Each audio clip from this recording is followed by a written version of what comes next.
It seems absurd to sing your shame. It would seem absurd for people to focus in their life on the aspects of slavery and difficulty and humiliation. Yet that's precisely what the Passover Haggadah tells us to do.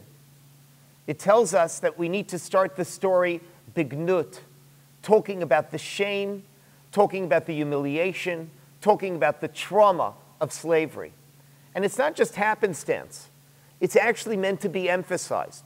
Indeed, one of the Midrashim to Parshat Kitavo, one of the earliest Jewish commentaries to the book of Deuteronomy, says that when you recite your shame, when you talk about the difficult experiences in your history, you need to do so b'kol gavoa. You need to do so in a loud voice. And indeed, the Passover Seder has so many rituals that remind us not of freedom, but of slavery. You have the bitter herbs, which remind us of the bitter experience of slavery.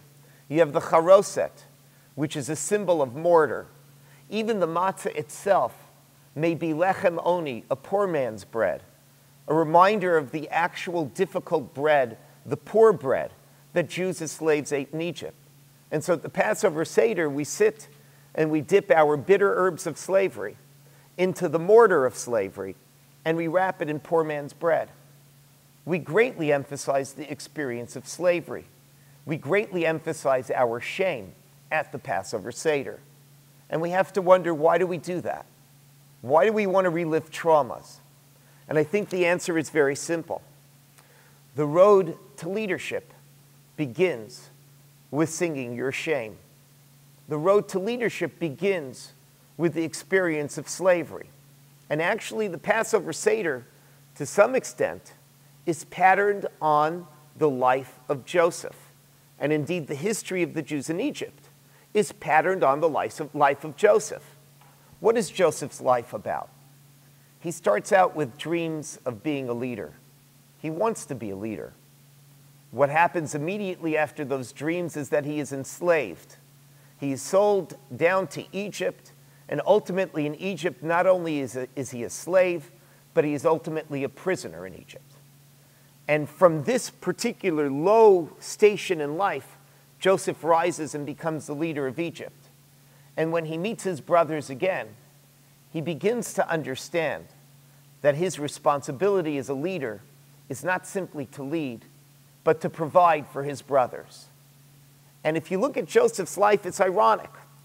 When he dreams of leading, he ends up a slave. When he dreams of serving, he ends up a leader. And that is precisely the message of the Passover Seder. The message of the Passover Seder is that there's a lot to learn from slavery. There are great lessons that one has to learn. And most importantly, what you have to learn is what true leadership is.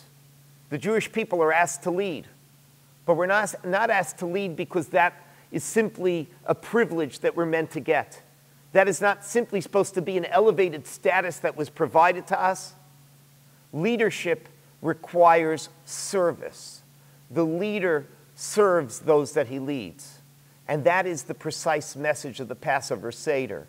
Sing your shame.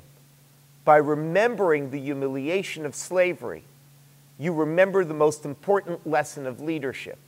And that is that a leader needs to be humble, he needs to be compassionate, and a true leader is a servant.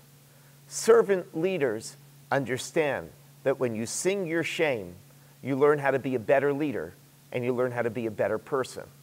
And that is the message of Joseph's life, and that's the message of the Passover Seder.